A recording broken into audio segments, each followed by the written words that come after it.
Okay, so next word is tayo. So in English, this is we. Okay, but we will use tayo if it's including the person we're speaking to. Okay, so we, including the person you're speaking to, is tayo. So first sentence is, we are from the province. So the translation in Filipino is, tayo ay taga-probinsya. So tayo is we, including or inclusive. R, I. From is taga. And province is probinsya. So tayo ay taga-probinsya. And then another way to say this is just reversing it. So from the province, we. So from the province is taga-probinsya, tayo. Taga-probinsya, tayo. Okay, so another example is with a verb. So our verb here is will eat. Okay, so we will eat in Mang Inasal later. So, tayo ay kakain sa Mang Inasal mamaya. We, tayo, will eat, kakain, in, sa, Mang Inasal. So, the same. Later is mamaya. Tayo ay kakain sa Mang Inasal mamaya. So, another way to say this is, again, following the pattern verb, actor, object, location, and time.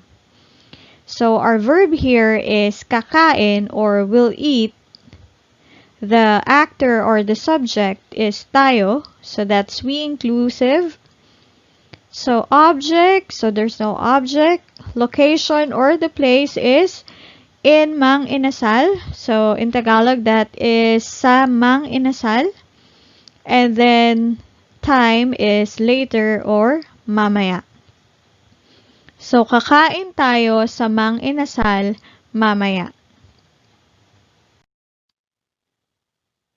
Okay, so next pronoun is kami. So, for this, this is not including the person you are speaking to.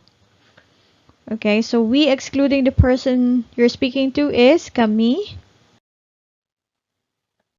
So first sentence is, we are students. So kami ay mga estudyante. So we, kami, are, I, students. So if you notice, this is plural, so with letter S. So in Filipino, we don't add S after the word, but we add mga before the word to make it plural. So kami ay mga estudyante. Or kami ay mga estudyante. So in casual conversations, with or without mga is fine. So you can just say, kami ay estudyante. So another way to say it is reverse the sentence. So students and we. So you can say mga estudyante kami, or in English, students we. Okay? Or you can also just say estudyante kami. So this is optional in casual conversations. So next sentence is using a verb. So here we will use the verb bought. So we bought food for dinner. Kami ay bumili ng pagkain para sa hapunan. So the we is kami, bought is bumili, which is past tense. So we will learn the conjugation next lesson. Food is ng pagkain. So every time we have an object in the sentence, we will use the marker ng. Okay, so ng pagkain. For is para sa. And then dinner is hapunan. Kami ay bumili ng pagkain para sa hapunan. Okay, and then the casual way to say this is following this pattern: verb, actor, object, location, time. So the verb here is bumili, which means bought. Kami is the actor or the subject, and it means we. The object, so we have an object here. It's pagkain or food, and we will add the marker ng before it. And then para sa,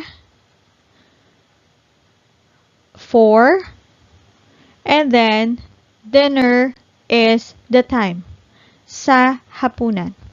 So bumili kami ng pagkain para sa hapunan. Next pronoun is kayo.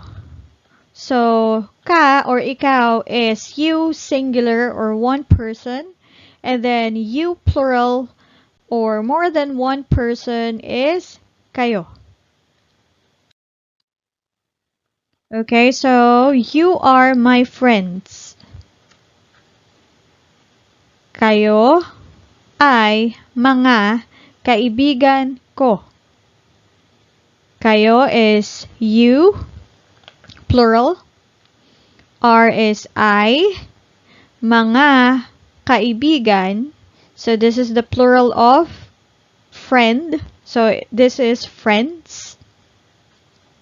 And then my is ko. Kayo ay mga kaibigan ko. And the casual way to say this is mga kaibigan ko kayo. So we will reverse the sentence. So we'll start with friends my and then the subject you.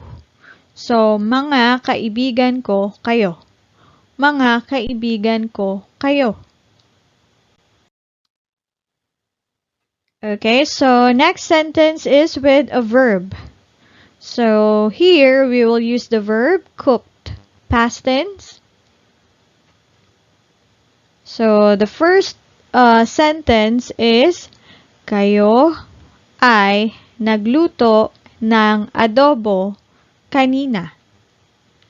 Kayo is you plural or you guys, you all. Cooked, nagluto. So past tense, we will use nag. Adobo is the object, so we need a marker ng adobo. Earlier is kanina. Okay, so kayo ay nagluto ng adobo kanina. And another way to say this is using the pattern verb, the actor, the object, and then location and time. So the verb is nagluto, cooked, kayo, you, ng adobo, the object. So that's adobo. Kanina is the time, earlier. Nagluto kayo ng adobo kanina. Nagluto kayo ng adobo kanina. Okay, and then the last pronoun is sila. So sila is they. First sentence is they are kind. Okay, so you can say sila ay mabait. So sila, it means they. R is I. Kind is mabait. So you can also say mabait sila. So we just reversed the sentence. We started with the adjective, which is kind, and then the subject sila or they. Okay? Another way to say this is mababait sila. Mababait sila. So since we're using here a plural pronoun like they, so it is plural, so we will double the second syllable of the adjective. So this one, we have a separate lesson for this, so I'll explain it to the next lesson. Alright, so next is with a verb. So the verb here is will sing. So they will sing at the program later.